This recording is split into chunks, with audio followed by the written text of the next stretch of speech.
First of all, it's cold in LA, that's why I'm wearing this puffer, but it's now hot in my apartment, so I'm gonna take this off. I didn't want to film a YouTube video like I normally do, just sitting on my couch talking to you guys. I kind of wanted to make this a little more interactive, so I'm gonna be doing a few things while I talk to you about this video. As you can tell from the topic, I'm gonna be talking about regulatory affairs and where I think it's moving in the future and what inspired me to make this video. So just give me 1 second, because it is too hot.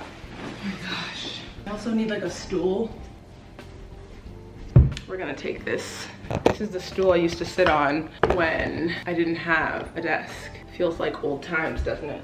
Okay, that's just gonna have to do. So I actually went to a coffee shop this morning, woke up and thought that I would go for a walk because I haven't really been outside that much. I feel like I've been running around, making YouTube videos, hanging out with friends and family, but I just kind of wanted to like take a moment to myself to walk. To commemorate the new year, happy 2022 everyone. Yeah, so I went to this coffee shop and there was a sign that said no cash. And honestly, everywhere that I've been going lately, a lot of places are like no cash, no cash, no cash. This video is not about cryptocurrency, so I'm not about to discuss my thoughts on cryptocurrency and where I think that's going, because it's not relevant to the topic of this conversation. But it just kind of further affirmed for me that the world is moving forward and we can't remain stuck in our own ideologies or our own way of thinking, because if we are, and if we do stay that way, we'll be left behind. So everybody has been talking about moving away from dollar currency. And for me, what that reaffirmed is that technology, like we're only becoming more and more immersed in technology, more reliant in technology. If you haven't watched my video where I talk about an MPH versus bioinformatics, I kind of touch on that and how I think that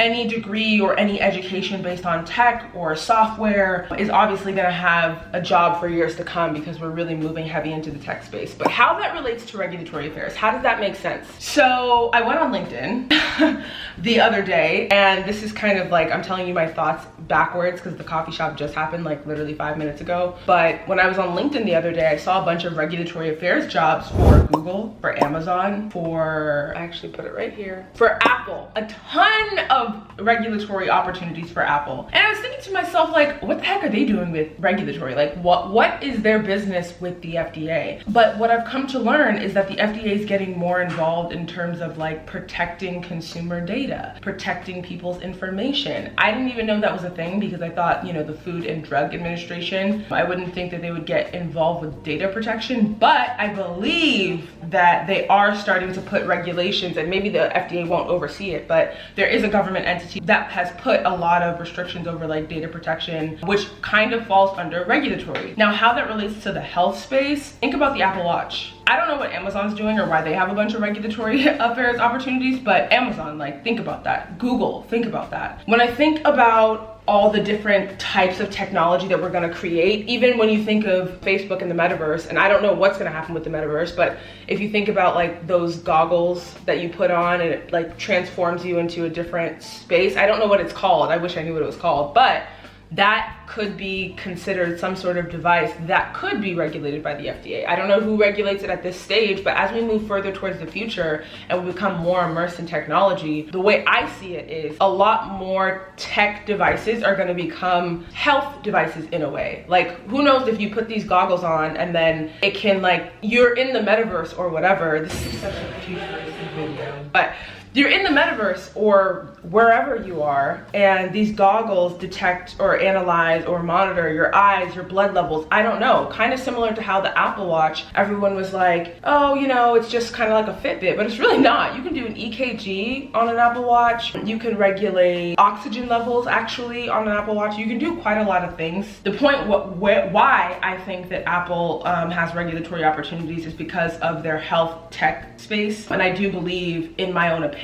that Apple's probably going to pursue the Apple Watch becoming like a medical device. I don't really know how clinical trials work with med devices, but I think that if somebody wants to remain in regulatory, if you want to be in regulatory for years to come, I honestly suggest that you pursue medical device. I don't think there are a lot of people in medical device, honestly. I think everyone wants to be in pharma, and that's great. But when I think more about where the world is going and how we're becoming so immersed in technology, so immersed in devices, I think that medical device in the next 5 to 10 years is going to be better than pharma as it is right now. Like, just think about it. And also, who doesn't want to work for a big company, like one of the FANG companies? Facebook has regulatory jobs available. I don't know what they're doing on the back end, but I'm sure if it has anything to do with the metaverse and really trying to get people to buy into this virtual reality, we're going to have some sort of health technology to ensure that as people are in the metaverse, that their bodies are still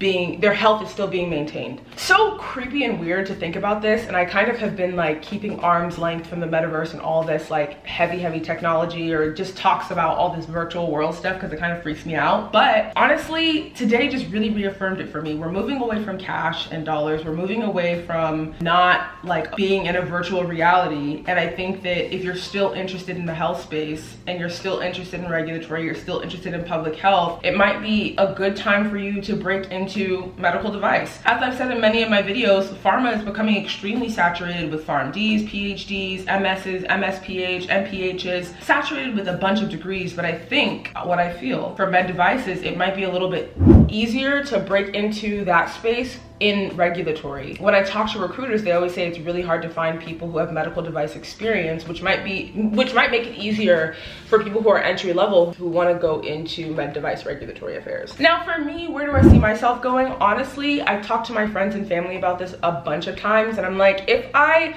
choose to keep working for other people, which I don't think I will for that much longer, but if I choose to keep working for other people, I would love to branch into the health tech space and just see what that's like. I think it would be a lot of fun to work for Apple and work on the Apple Watch and understand the process for med device, or just understand where the world is going with health technology. So I think that that would be cool. And what I personally would do is I would go and get my regulatory affairs certification, because you do have to study for the med device portion as well. I would take my RSC, and then I would apply for a mid-senior level med device job and try and leverage my pharma experience into the med device space. They're two totally different things. Like, they have completely different application names, processes, clinical trial processes, everything. Like with pharma, phase 1, 2, 3, 4, a lot of times in these studies, randomized, double-blind, placebo-controlled studies, you can have a placebo, because you can make, you know, if you have a capsule.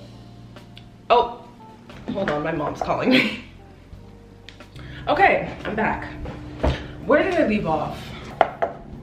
Where did I leave off? Okay, applications, yes. So the reason why I would need to get my RIC is because I don't know anything about like the med device world. So even if I were to apply for a job at Apple as like their lead regulatory person, I've never worked on a 510K. I've never worked on a PMA. I've never worked on an IDE. An IDE is an investigational device exemption. PMA is a pre-market approval.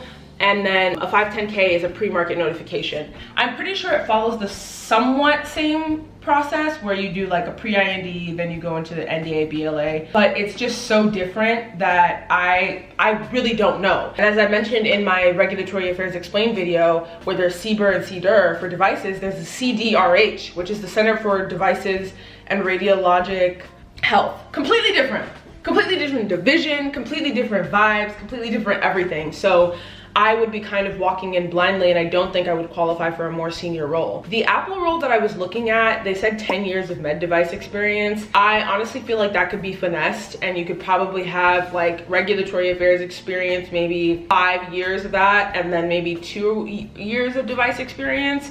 Because if you've worked with the FDA or health authorities in general, you'll probably be able to figure it out. Plus, if you have an RAC and I have my MPH, it'll all kind of just make for a really good package, I believe. But I don't know. I'm considering it just because of the way the world is moving, and we're moving really more towards tech, and I don't want to get left behind. I do want to remain in regulatory for years to come, and obviously there's always going to be, you know, we're always still going to need the pharmaceutical space. We're always going to need regulatory people in the pharma space. But as more health tech companies start to pop up and pharmaceutical companies start to disappear, you're going to see less pharmaceutical jobs available and more med device jobs available. So for those who are working in pharma right now, what I would advise is study for your RIC, look up information about medical device, see if you can get like a med device internship, or you know, for those who already work in med device, congratulations, you are like 10 steps ahead of all of us. But that's kind of just what I wanted to share. I think everyone should be aware. And oh gosh, somebody else is calling me, so I'm gonna end this video here now. Thanks so much for watching my video, guys. Until next time, comment down below what you think about this topic. I know it was super random, but I think it's really interesting and you should be aware of where we're moving in the world. Thanks for watching, guys. Bye.